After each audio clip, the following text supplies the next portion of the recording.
This Sunday's New York Times Magazine has an interesting article. In an age of right-wing populism, why are Denmark's liberals winning? It moans about Donald Trump. It moans about Europeans tilting to the right. Everywhere, the left is in retreat, except in Denmark. The welfare state is flourishing. College is free. Prostitution is legal. And 15-year-old girls can get abortions without telling anyone. There's even a carbon tax on farm animals because they let fly climate-changing methane from both ends. What's Denmark's secret? It's keeping immigrants out. And this is very confusing for the New York Times. It thinks everything lefty is good, good, good, but keeping out immigrants is bad, bad, bad. How can these two things go together? Denmark's Prime Minister, Mette Frederiksen, performs this miracle. When she took office in 2019, she was Denmark's first lady prime minister, and at age 41, the youngest. Her parents were lefties, and she became politically active at age 15. She campaigned against all the usual stuff: whale hunting, apartheid, deforestation, racism, and she went straight into Denmark's pinko Social Democrat Party that goes all the way back to the First International. At first, she loved immigrants, but she had a change of heart in 2015. She learned that a lot of asylum seekers were frauds and freeloaders. She learned that the ones who do work drive down wages for natives. She even learned that diversity is bad for close-knit communities, and you need community to have a welfare state. As she explained to the Times, leftist politics depend on collective solutions in which voters feel part of a shared community or nation. Otherwise, they will not accept the high taxes that pay for a strong welfare state. High levels of immigration can undermine this cohesion, she says. The Guardian, of course, is unhappy with Miss Frederiksen. How dare a lefty support a paradigm shift, a push to make repatriation rather than integration the goal of asylum policy? Ms. Frederiksen pushed hard to make Denmark the first European country to decide that Syria was safe and to start booting Syrians out. She wants to close all Muslim schools, send all current asylum seekers to a holding center in North Africa, and not take any more. Immigrants who have legal status can't be welfare bums. They have to work. The Times is in a terrible dither about this. Is Miss Frederiksen a baddie or a goodie? You see, even in wonderful socialist Denmark, some opposition to immigration stemmed from an irrational fear of outsiders. Well-functioning societies push back against this bigotry.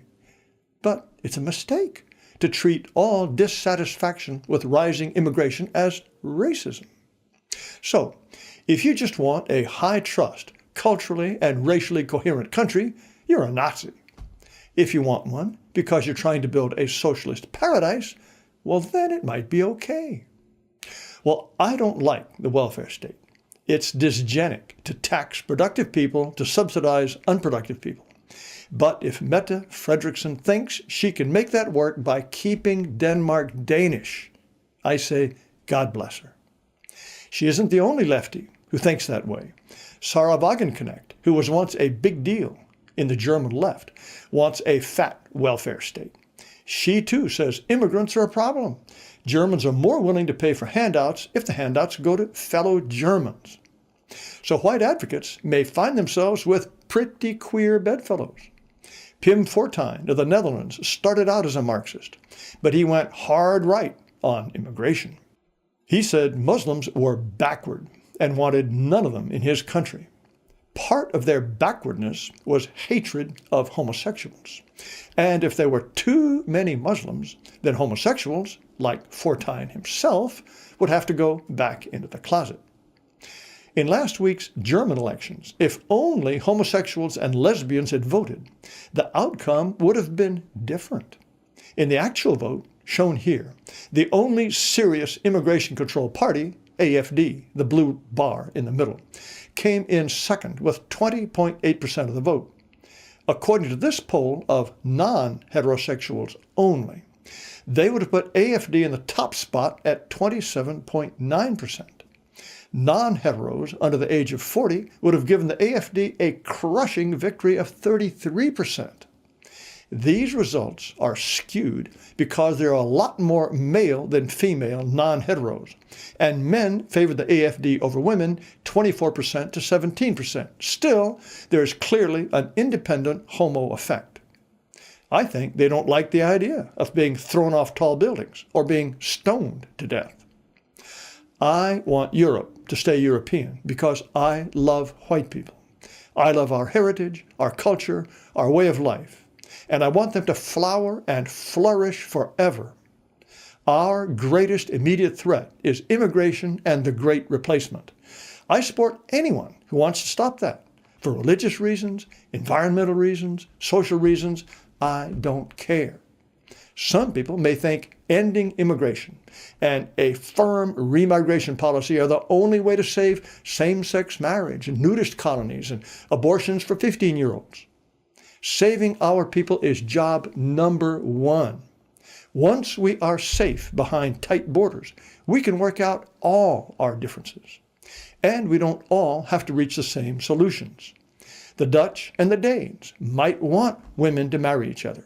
Poles and Romanians might say, "Not on your life." This is a fight we have to win, and we will have to accept allies as we find them.